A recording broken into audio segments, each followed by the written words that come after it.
What's up? Thank you for checking out the Hospitality Strategy Lab. My name is Jason Luttrell, and we're here to explore the innovations and systems that transform guest experience. I'm Jason Luttrell, and today we're diving in with the fast casual revolution with someone who's been building something truly special in the QSR space. So Randy Weiner is the driving force and the director behind Chronic Tacos, a Mexican grill concept that's expanded across the United States and Canada with a footprint that keeps growing. But it's not just about the food. It appears to be a lifestyle brand, and it's about how Randy and his team have built a brand that's centered around made-to-order quality and a culture that's resonating with today's hospitality workforce. Randy, thank you so much for coming on. Welcome to the show. Thank you for having me. I appreciate it, Jason. Sure. Did I get all that right? Yeah, you did. All right. Well, so as the founder, why get in the restaurant business? I was living in Newport Beach, and there was no good taco shops that were near me. There was one I could get on my bike right about a mile, but the tortillas weren't great. So I remember complaining, saying, "Man, these tortillas, they're falling apart. They're not that great." And the guy was like, not very nice. And I said, "You know what? I'm going to open a taco shop." I grew up around taco shops in Santa Ana and Orange County. And, taquerias was a big part of my youth and growing up. And I just felt there was a need for it in Newport Beach. And it was my first restaurant, knew nothing about it, and said, let's just do it. Okay. Well, I mean, I grew up in Southern California and grew up surfing in Southern California, and you couldn't walk 5 blocks without hitting a Roy Delberto's, or like some other kind of Mexican fast food place. And you specifically talk about tortillas, the heart of any good taco or burrito. What do you look for in it? What do you Soft, warm. You got to have a good tortilla. It's so key. It's, tortilla and the meat. That's it. But yeah, we're constantly looking at, making sure our tortillas are fresh. You don't want to get the old grocery store tortillas. You get them from a good taquerias and good tortilla companies. So freshness is so key. Okay, so all right, flour or corn? I do both, but I love flour. Okay. But we have both. Okay, I'm a flour person too. It's a very Yeah. it's a very polarizing question. All Yeah. right, so your tagline is about taco life, and it's clear that there's a lifestyle element to the brand. So how do you intentionally build that into the concept, and how does that influence everything from menu design to restaurant design? We really, it was all about individuality and customization and making it how you like it. I really wanted a taco shop that you can order what you want. You can put on whatever you want on the taco. That was a big thing. And for us, like the lifestyle part of it is doing what you want, expressing yourself, food, music, it all goes together. Action sports. I mean, we were involved in so much different lifestyle brands and making this a lifestyle itself. And tacos, being it from Southern California, is such a big part of the lifestyle down here. I mean, before I even had taco shops, I was eating Mexican food 3 days a week. And it's kind of like what it is down here. And we wanted to expand that throughout the nation and in Canada and bring that California vibe with tacos. In our taco shops, we have, murals done and graffiti from Toozer and then the food quality and just keeping everything, as authentic as we can as like a California vibe. But, it shaped us into this lifestyle brand because we are so into surfing and skating and music, was a big part of it. And like our playlists and what we do inside the restaurant is just so key. So if you have this cool lifestyle and people, hit us up for t-shirts and merchandise and bumper stickers. And my goal, we've been doing this over 22 years, is I wanted Chronic Tacos to be a household name. And now we're there and we're expanding heavy. But, the lifestyle part of it, the culture was so important to us as a brand. No, we franchise. We have corporate stores and then we franchise. Our model is franchising. Back in '06, we started franchising. We were getting calls daily like, I want to open up a Chronic Tacos. I want to open up a Chronic Tacos. And, we were like, do we partner with all these people? What do we do? We looked into franchising and saw that it was a good way to expand. And yeah, so we franchise. Do you have to explain what tacos are in Canada? It's crazy. There's a lot of taco shops now in Canada. When we first got to Canada, there was like one. And now everybody's up there. It's funny. All right. So from an operational standpoint, it's consistency across all your locations is one of the biggest challenges that I hear from everybody. So walk us through the systems of training. How do you get everybody up to speed, recruiting, Yeah. and how do you keep the ingredients the same? Yeah, so, it's a lot of work. We make sure that we have distribution all over, so we make sure all our specs are the same, our meats are the same. Mute it. We work closely with our distributors and making sure that all the specs are the same, from the cheese, from the avocados to the tortillas, the meats. And then we do a 2-month training program. So when we open up in a new territory, we fly out there, we train in the locations, and make sure that everything is on par and perfect, like it was in the first taco shop. We have classroom training. We do so much behind the scenes. I The last lost I the heard was minutes. we do so much behind the scenes. That's the last thing Yeah, I. we do so much behind the scenes at the restaurants to make sure that everything and the quality is so on point with the training programs that we offer, that we do when we open up new stores. I mean, we go out to the stores, our corporate team, and we're there for over a month just to make sure the new location is dialed in and everybody's, up to par with the culture, the food, the recipes, cooking, everything. What's the offer for franchisees? So a franchisee, it's a $30,000 franchise fee. We're opening all over America right now in the US. We've got stores up in San Francisco about to start construction. We're working on a deal out in South Carolina right now, but we're looking to franchise all over the US right now. It's our this year is we really want to expand out and open about 10 to 15 stores this year. Strategically, what is most important to you as the owner of the business, or as one of the principals? What was that? Strategically, what's most important to you? Is it franchising? Is it just going deeper in markets, or what keeps you up at night? Expansion is big for us right now. We're really on an expansion growth we want to do. But for us, the most important is consistency and keeping the food the same and the culture, and making sure the taco shops, are playing the music and the service is really good. We really, really promote like good service. You walk in, hey, what's up? We know you, and I just want it to be every time you go into a shop that you leave happy and you've got your tacos and you're ready to roll. Consistency, keeping always evolving. I think it's important as a brand, being doing this over 20 years, that we are always looking at menu items, what's popular, what people are wanting, what the guest is looking for when they come into a fast casual Mexican restaurant, and us providing that. How do people enjoy chronic tacos? Is it delivery? Are they dining in? Is it takeout? How do they get it? It's dining, about 75 to 80% of our business is dine in, but, of course, the third party deliveries is and I know we're going to touch on that, is kind of taking over. I mean, some of our stores are 10 to 15% of third party delivery. Some of the stores are 25 to 30%, really seeing the scale going up where, people just want to order their food. And then that's for us evolving, like making sure the packaging's right, the food's hot, everything is done perfect from when they put the order in and then getting it to them. But most of it's still dine in. Where do your customers come from? It's funny. People always say, like, what's your demographic? I'm like, hey, ages 2 to 80. But, we have everybody. It's on paper, I think our average is a 35-year-old male Well, from our consumer studies. how do they find you? I think a lot of it is Google.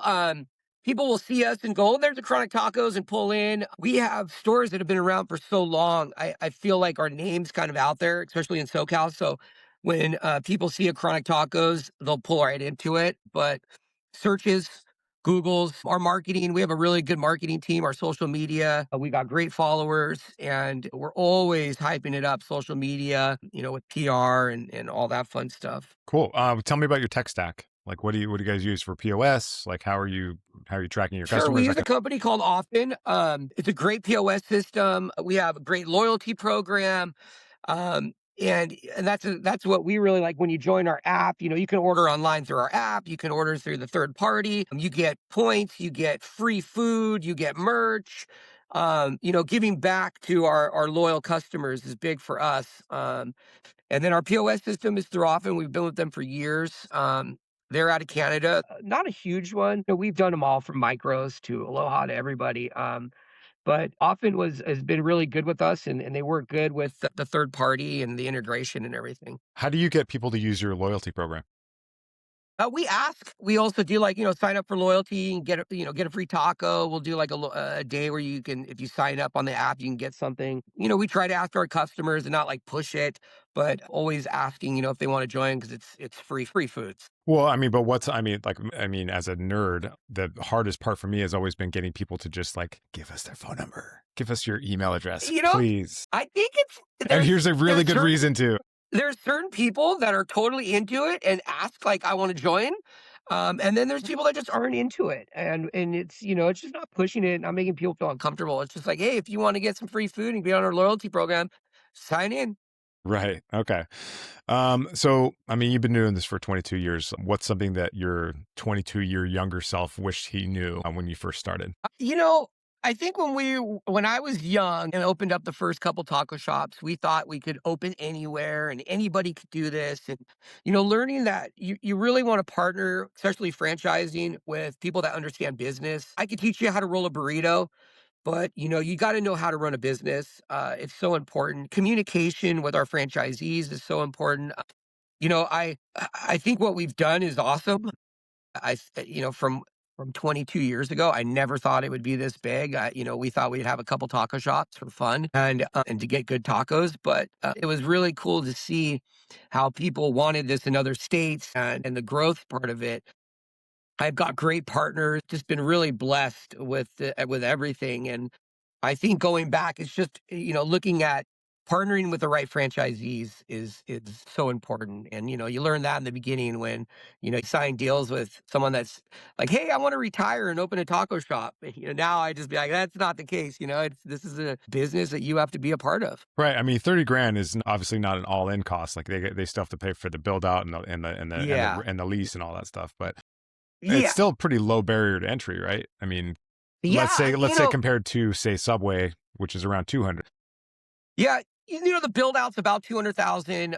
You've got to get equipment. So, you could be in it depending on if it's a second generation restaurant or a brand new build, how much money the landlord's going to give you in tenant improvements. There's so much to it, but it could be anywhere from 250 to half $1 million depending on the size and what you're doing inside. What is the sequence of events? Let's say that somebody's like, okay, I've got a bunch of money. I want to get into the restaurant business, probably for the first time. Are a lot of your franchisees first time restaurant owners? Yeah, most of them. We do have quite a handful of experienced restaurant owner operators, Okay. but a lot of them it's their first. Yeah, for sure.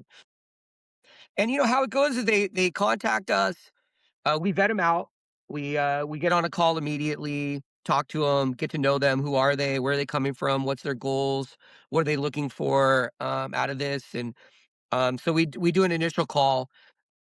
If we feel good, and they seem solid, we disclose them with our franchise disclosure documents. It's hundreds of pages. They review it and then they get back to us. They have lots of questions. I feel like my job is to educate, whether they end up doing a franchise with Chronic Tacos or anybody. I'm really there just to educate them on the restaurant business and what it takes and what we're looking for as a partnership. And then, if they are still, like, hey, let's do this, we sign the FDD, they pay a franchise fee, and then we start location sites we're looking at. We're pulling sites, they're pulling sites.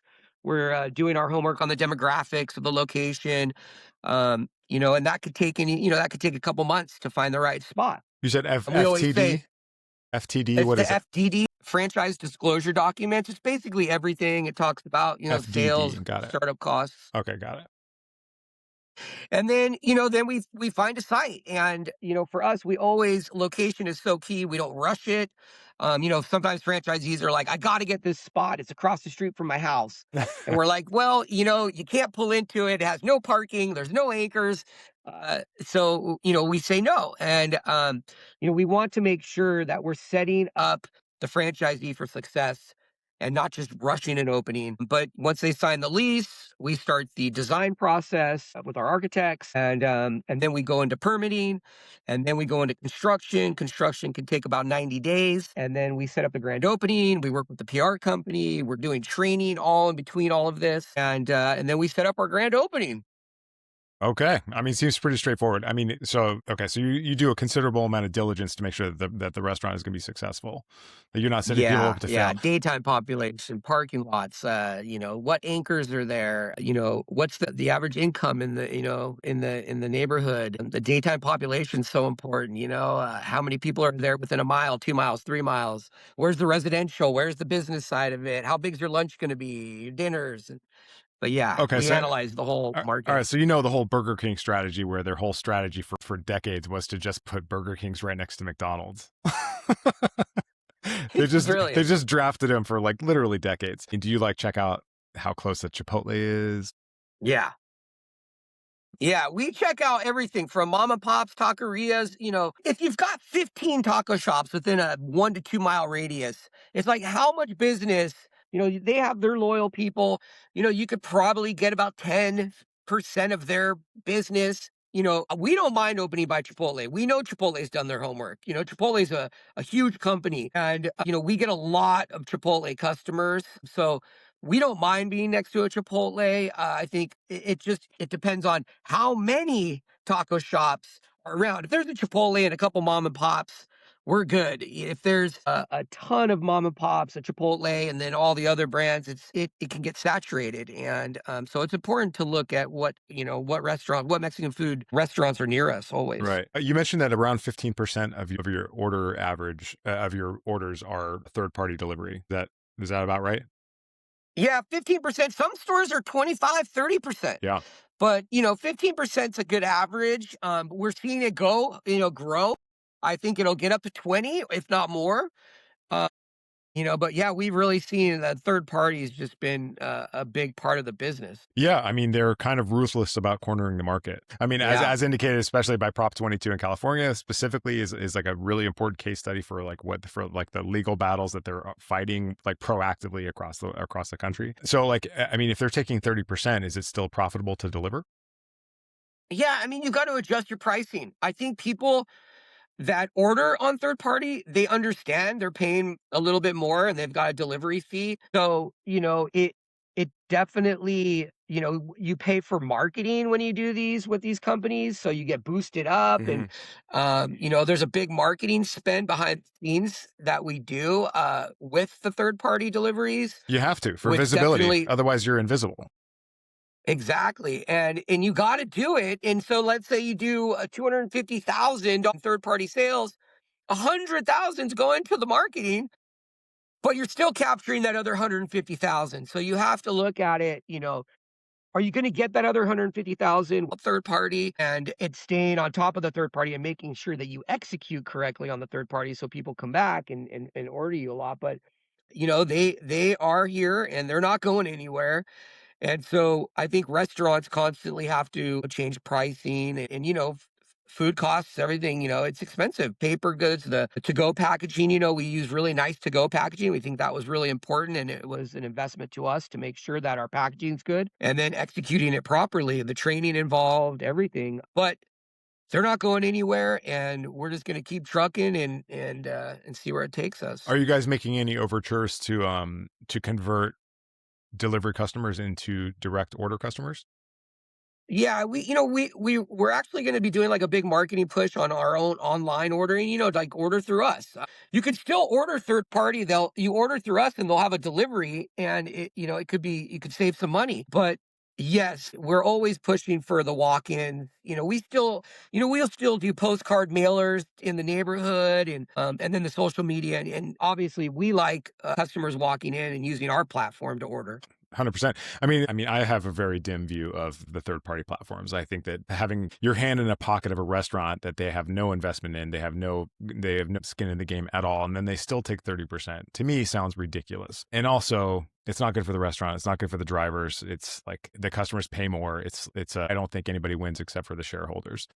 So I think it sucks that we are such a convenience economy that we're unwilling to just order directly from the place like we did like just before COVID. Like it used to be a Yeah. thing where you used to like rent, like we used to like call the restaurant, say, this is what I want. And then you gave them money for food. Yeah, I love that. Yeah, it's crazy how much has changed. It is nuts. And I agree. They're making a lot of money and people are into that, that convenience and just putting an order in and paying more. Yeah, no, I mean, I think the CEO of DoorDash took in personally $400 million last year, Wow. personally in Wow. cash and stock. Crazy. So that's a massive. I think it's the biggest crime in restaurant history. All right, Yeah. I'll leave that alone. I'll leave that alone. All right, so there's a lot of noise about AI and automation in the restaurant space. How are you thinking about technology across all of your owned restaurants and all of your franchises? Yeah, I mean, AI is huge. Thank God we have some young people in the office that understand it better than I do. But we use AI a lot. It's a big tool. We're evolving to like kiosks now. Now people really like to do kiosks, and we waited and really we're seeing from consumer studies that these younger generation they like to just go to a computer and plug in what they want. So we're testing out kiosks, going out into stores with the kiosks and testing that out. But of course, AI is huge. We use it. It's a part of the marketing department, and they've educated themselves and learned it, and I think they're still evolving and learning it because it's just such a massive thing right now. Things It's a lot. are getting wild. I mean, I'm like deep into this space. I'm like one of the more technical people that I know, and like Yeah, week after week, it like blows my mind. yeah, that's crazy. Okay, all right. So 5 years from, like, let's fast forward 5 years from now. Where do you see Chronic Tacos being in 5 years? We would like to be, at about 100 stores all over the nation, more in Canada, but we just want to keep on our growth and keep our culture and keep it real.